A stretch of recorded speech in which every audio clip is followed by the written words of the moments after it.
Bien, regresamos con ustedes. Ustedes ven algunas cositas, pero no se preocupen. El doctor Alexander Gil Zorrilla. Casi lo dije bien.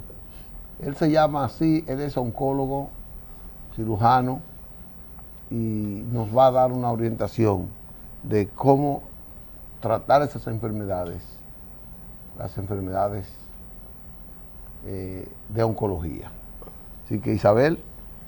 Andrés, tú sabes, yo estoy feliz cuando tengo un invitado como el de hoy, porque realmente nos gusta traer la información a la familia, hacemos un programa para la familia y justamente hoy traemos un tema en el que el mes entero hemos estado trabajando, a nivel general en la sociedad se ha estado trabajando el tema, porque es un tema que lacera mucho a cada persona cuando se ve involucrada en él. Vamos a hablar del cáncer de mama. Como ustedes sabrán, octubre es el mes del cáncer de mama, estamos en el mes del cáncer de mama y este día se celebró el día 19, pero no solamente aquí en el país celebramos lo que es el mes del cáncer de mama, tenemos octubre como el mes rosa, como se le llama. Yo tengo ahí como una presentación ahí. Es que si pudieran dejárnoslas ver, el video que tenemos, sí, alusivo.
Andrés, nuestro público, nosotros les quisimos traer estas pequeñas imágenes, este video, para que ustedes vean que no es exclusivo de la República Dominicana que trabajamos el tema de cáncer de mama, que es a nivel general, en el mundo entero, se trabaja lo que es la concientización sobre el cáncer de mama a nuestras sociedades, para que la gente, los pequeños vayan creciendo con esa cultura, y los adultos, lo que tenemos que ver con el tema ya, pues entendamos que hay que conocer del tema para poder conseguir mejoras en los numeritos que tenemos, doctor, ¿verdad? Porque vamos a trabajar el tema hoy con el doctor Alexander Gil Zorrilla para que nos hable del cáncer de mama, y realmente preocupado.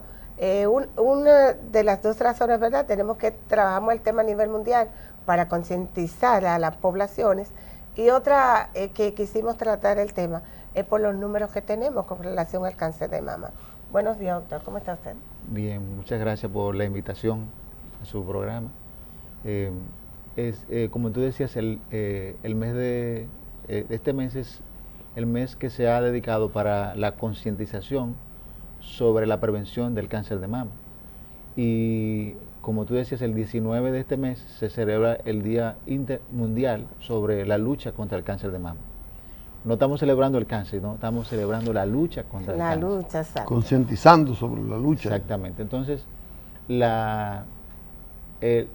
cáncer de mama es una enfermedad maligna que se desarrolla en las células que constituyen la glándula mamaria y que hasta el día de hoy ha cobrado muchas vidas. Por ejemplo, según la Organización Mundial de la Salud, en el 2020 se diagnosticaron 2.300.000 personas con esta enfermedad y ese mismo año fallecieron alrededor de 685.000 personas por esta enfermedad. Y tiene una prevalencia alta porque, por ejemplo, a finales de ese año también, alrededor de unos 7 millones de personas estaban luchando contra esta enfermedad y que fueron diagnosticados en los últimos 5 años. O sea que la prevalencia de esta enfermedad es importante en el mundo. Por eso vemos la lucha, por eso vemos los esfuerzos para mejorar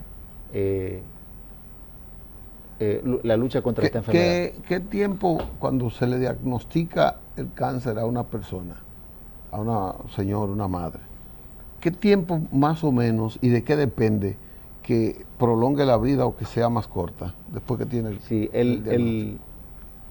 Lo más importante es detectarlo en etapas muy tempranas. De eso va a depender ¿En etapa temprana de la persona o del cáncer? Del cáncer. Este tumor es más frecuente, lógicamente, en las mujeres. Alrededor del 99% de los casos se ven en mujeres. O sea que el riesgo de padecerlo es en las mujeres, aunque un 1% puede desarrollarse en los hombres. Y la detección temprana es encontrarla en etapas en las que el cáncer todavía no tiene la posibilidad de extenderse a otros órganos. Él inicia en las glándulas de la mama, pero en la medida que va creciendo, pues alcanza los vasos sanguíneos, alcanza los linfáticos y a través de estas vías se puede diseminar a otros órganos, que es lo que la gente conoce como metástasis, cuando el tumor que inició en la mama puede irse a otro órgano, instalarse allá y comenzar a crecer otro tumor ahí en ese órgano, diferente al que le dio origen. Porque es una célula cancerígena que anda circulando por el torrente. Lo que le da la característica de malignidad a esta enfermedad es esto, que tiene esa capacidad de irse a otros órganos. Y entonces ahí desarrolla otra enfermedad hermana de la que le dio origen. Generalmente las muertes por esta enfermedad se producen por todas las metástasis que puede dar el tumor y la capacidad que tenga de extenderse. Doctor, usted acaba de mencionar algo importante porque vemos que todas las acciones que se hacen están concentradas a la prevención en términos de la mujer, el cuidado de la mujer, pero usted acaba de decir que también en hombres el cáncer de mama puede ocurrir. Yo tengo ahora como esa espinita. ¿Los hombres tienen mama? Claro, o sea, no tienen una mama desarrollada como lo tienen las mujeres, pero las células que dan origen a la mama están en el hombre. Sí. Esas mamas se desarrollan porque los factores hormonales, o sea, la función hormonal de la mujer hace que las glándulas se desarrollen. Precisamente las hormonas femeninas, que son los estrógenos y progesterona, son las que hacen que estas glándulas se desarrollen. Los hombres tienen muy poca cantidad de hormonas femeninas y estas células no se desarrollan, pero las células están en el área de las mamas. Es igual que las células cancerígenas. Todo el mundo tiene células cancerígenas, pero se la desarrolla uno más que otro y en un órgano más que otro. ¿Es así? Bueno, realmente tenemos células que tienen debilidades y tienen capacidad de convertirse en malignas, pero inicialmente todas las células de nuestro cuerpo son normales. El proceso empieza de una célula normal que pierde su control y comienza a dividirse espontáneamente, sin control del cuerpo, y entonces esa división celular autónoma, bueno, crea tumores, y esos tumores son lo que conocemos como cáncer, y esos tumores son los que se pueden ir a otro sitio. Pero inicialmente todas las células del cuerpo son normales. ¿Qué se puede hacer, doctor, para que esto ocurra lo menos posible? ¿Cuál es lo que ustedes, qué medicamento, qué estilo de vida, qué cosas hay que hacer para que eso se reduzca al mínimo? Bueno, o sea, ¿cuáles son las medidas preventivas? ¿En qué consiste esa prevención? Sí, la prevención en el cáncer de mama está dividida en dos vertientes. Una prevención que es primaria, que es la que nosotros podemos hacer antes de que aparezca la enfermedad, y una prevención secundaria, que es la que nosotros hacemos para minimizar los efectos de la enfermedad. Por ejemplo, la prevención primaria, en el caso del cáncer de mama, se puede hacer con algunos medicamentos como hormonas, controlando las hormonas de las pacientes, o con alguna cirugía en pacientes que ya se sabe que tienen un riesgo muy alto de desarrollar la enfermedad antes de que aparezca. En el caso del cáncer de mama, tenemos una... Cirugía, perdón, antes de pasar a eso. ¿Cirugía en la mama? Cirugía en la mama. Cirugía se llama profiláctica o de reducción de riesgo. Pero el problema de la mama es que nosotros no tenemos una causa identificada que pueda decirnos a nosotros que esto produce el cáncer de mama. No se sabe la causa exacta. Hay algunos pacientes que tienen una predisposición muy fuerte, alrededor de un 15%, con alteraciones genéticas que la heredaron de sus padres, que se sabe que van a desarrollar la enfermedad, ya se conoce que la van a desarrollar. Entonces, en esos casos podemos actuar antes de que aparezca la enfermedad. Pero en el otro grupo de pacientes, que son la mayoría, más del 80%, no se conoce una causa. Entonces no podemos hacer una prevención eficaz, o sea, primaria, sino entonces secundaria. ¿Cómo secundaria? Bueno, detectarlo en etapas tempranas y asegurar un tratamiento temprano para que los resultados del tratamiento sean efectivos y el paciente tenga una sobrevida larga, aún haya padecido la enfermedad. Doctor, ¿produce síntomas el cáncer? Sí, hay un sinnúmero de cosas que pueden ocurrir en el cáncer. Un grupo de pacientes no tienen ningún síntoma. Pueden tener la enfermedad desarrollándose y no desarrollar ningún síntoma. Se descubre después de un examen. Exacto. Y otros pacientes tienen síntomas como un nódulo en la mama, un bultito que no duele, en principio no duele, y que va creciendo lentamente.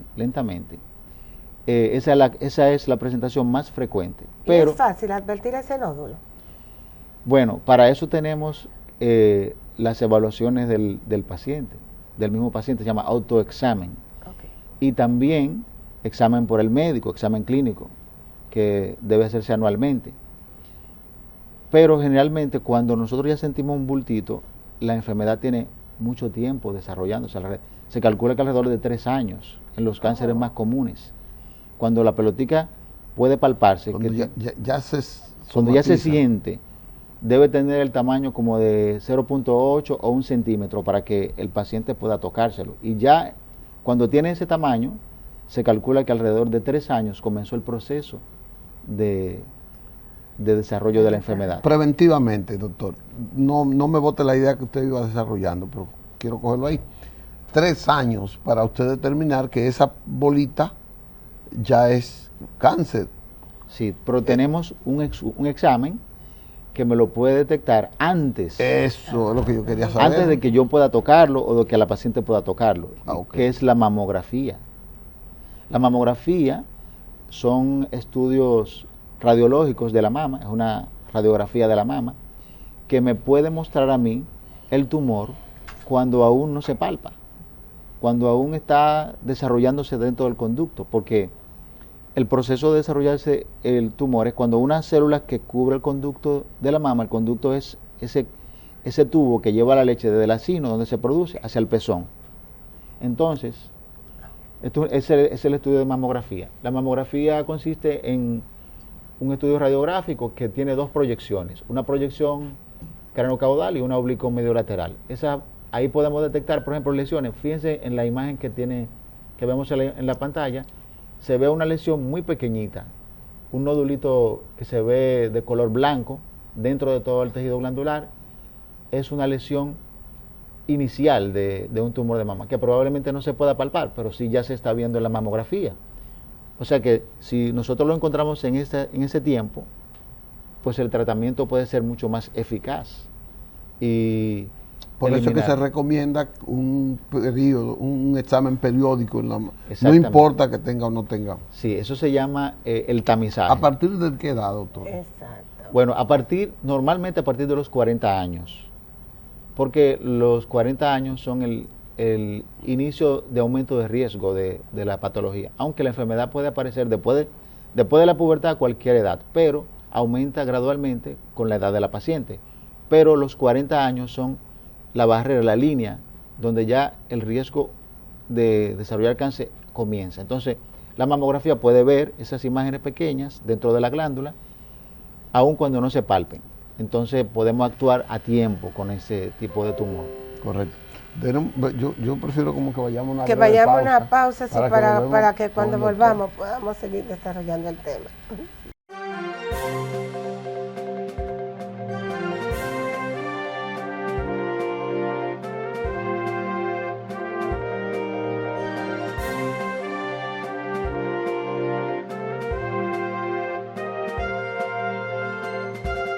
Recuerden que tenemos que recordarle a nuestro público que estamos en Periodismo y Sociedad y en la sección de los viernes Sociedad y Seguridad Social.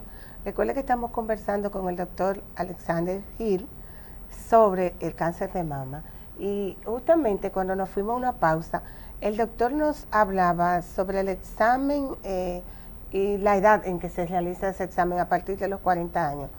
Yo sé, doctor, que existen, o he escuchado hablar de factores de riesgos. Las personas que están por debajo de esa edad, si está dentro de los factores de riesgo, ¿no tendría que comenzar a hacer esos cuidados antes de los 40 años?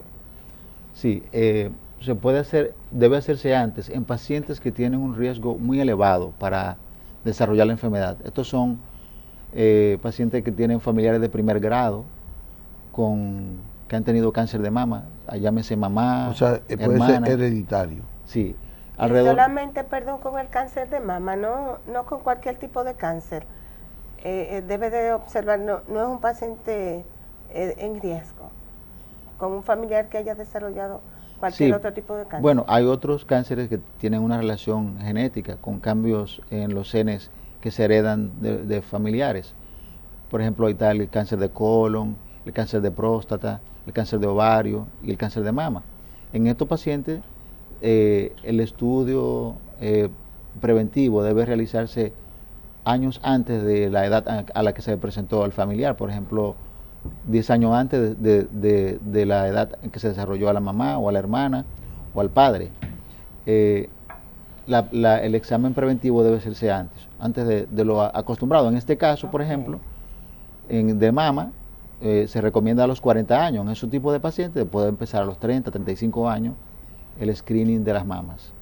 Y tenemos que definir algo. Por ejemplo, lo que el periodista nos decía, cuando yo empiezo a prevenirlo, y eso depende del familiar en sí o de sus riesgos. Hay exámenes que son preventivos para los pacientes que no tienen ningún síntoma. Eso se llama tamizaje, que es lo que estamos recomendando, porque ahí es que vamos a encontrar las enfermedades en etapa bien temprana. Diferenciarlo del examen que se realiza en pacientes que ya tienen los síntomas, que ya tienen alguna molestia, alguna sintomatología que los obliga a ir al médico. Ahí ya el médico va a tomar las conductas de estudios para detectar si hay si hay una patología maligna o no. Pero lo que nosotros queremos enfatizar es que esos pacientes que aún no tienen síntomas, que ya llegaron a los 40 años, deben realizarse su mamografía periódica para encontrarlo en etapas tempranas. Y, como usted decía, en los pacientes que ya tienen ese antecedente familiar o que tienen un riesgo elevado, se pueden hacer los estudios 5 o 10 años antes de la edad a la que lo presentó su familiar. No sé si me entienden. Sí, lo entendimos. Yo, dentro de esa misma línea, doctor, usted sabe, está muy de moda la prótesis mamaria, la cirugía estética que se hacen.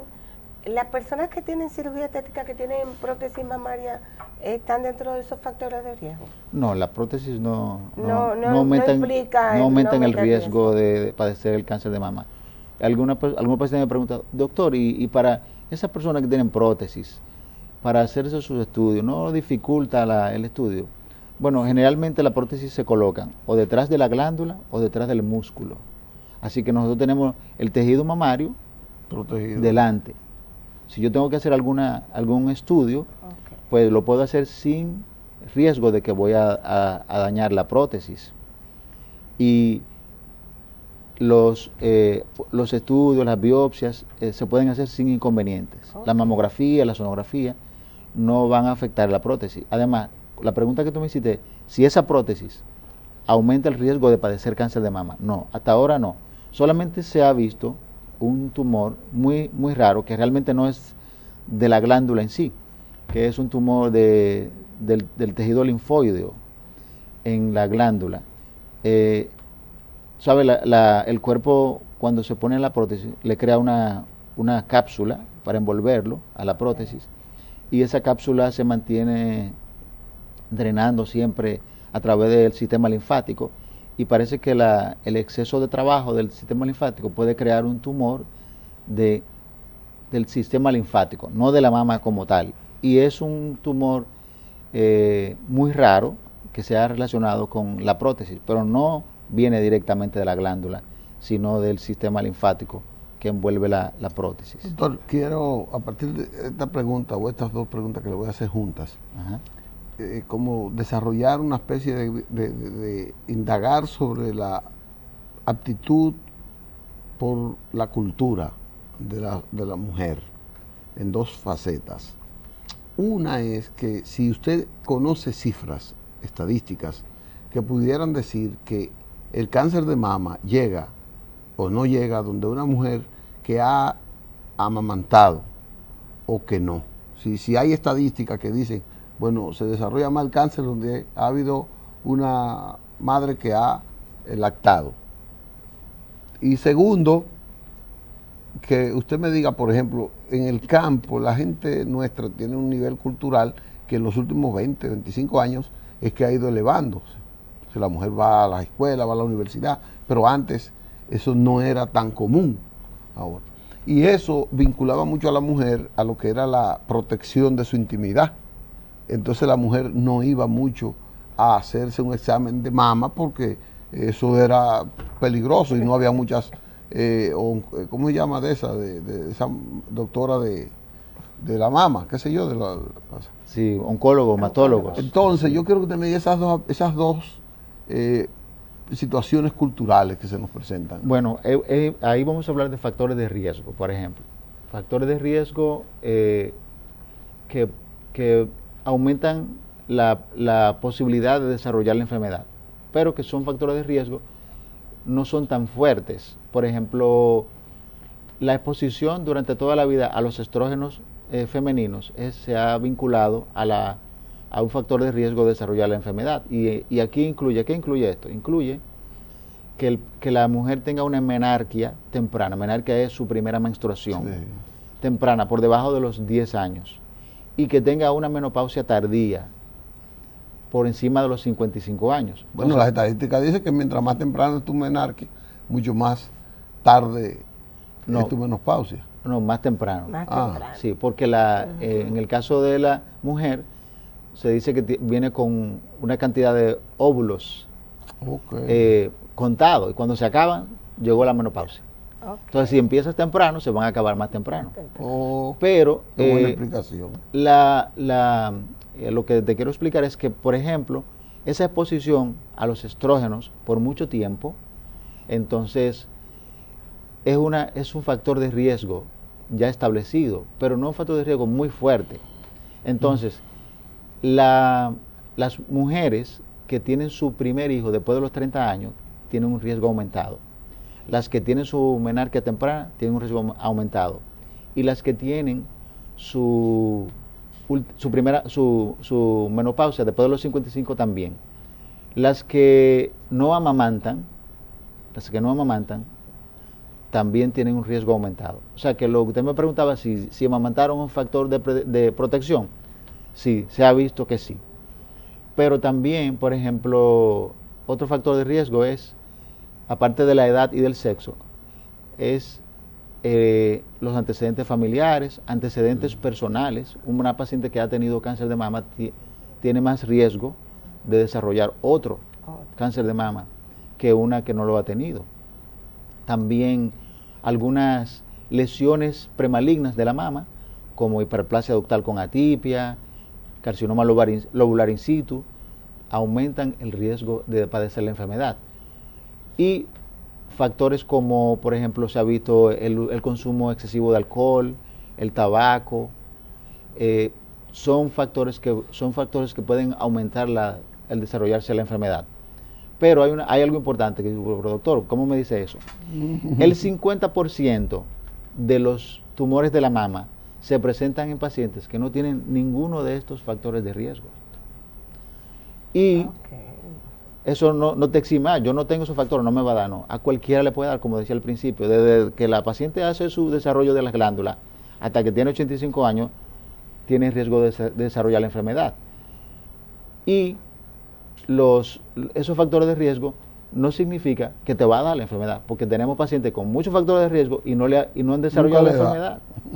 Entonces, que no son específicos, bueno, es una serie de factores que se juntan en una persona y se desarrolla, pero a veces no tienen ninguno y también se desarrolla.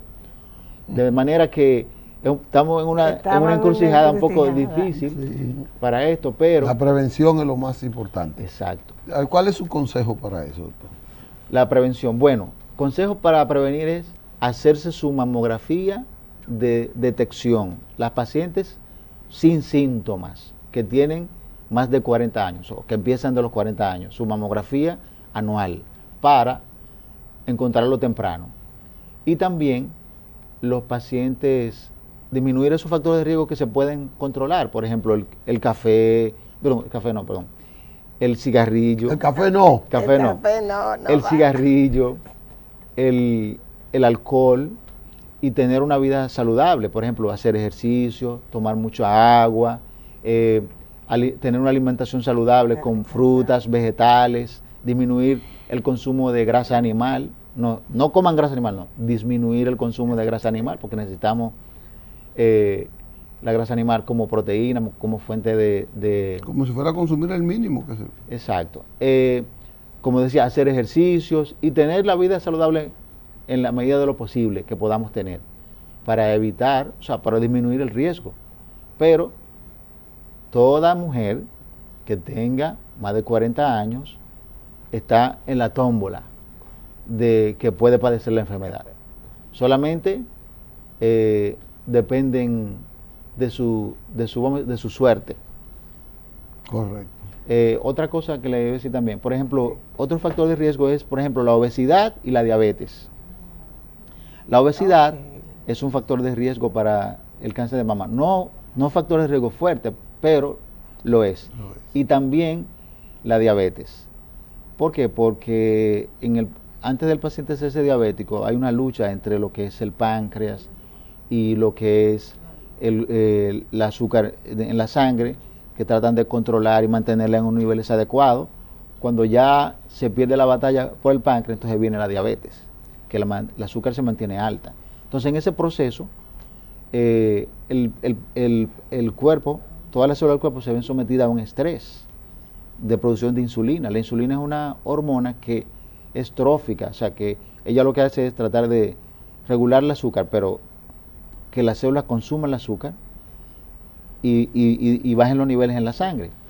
Y este proceso de toma el azúcar hace que algunas células débiles genéticamente puedan cambiar. Una célula normal, sometida a un estrés, pues se produce una mutación y ya entonces comienza a crecer de manera desordenada. Eso quiere decir que una persona con debilidad se pone a trabajar mucho. ¿El estrés es un factor de riesgo entonces? ¿Está Sí, dentro de los factores de claro, riesgo? el estrés es un factor importante en el desarrollo En todos los cánceres. de todos los cánceres. Porque estamos acelerados. Todo está acelerado. Entonces, si encontramos una célula debilitada, esa célula puede comenzar por ahí a multiplicarse de manera desordenada y ya hace un tumor. Wow. Por eso la prevalencia entonces tan alta, doctor, porque independientemente de todas las actividades de prevención que se hacen, de que en el mundo entero está pendiente de la enfermedad, está trabajando con eso, las cifras continúan altas. Están muy altas. Muy Bueno, altas. Y fíjate que 2.300.000 en el 2020. Y fíjate que en el 2020 teníamos la pandemia. O sea, sí, él no se paró, el cáncer no se paró. Que el cáncer no se paró, pero las consultas sí, ¿verdad? Ah, sí, las consultas y los cuidados también se pararon. Y la misma pandemia le puso estrés. Sí. Le aumenta el estrés.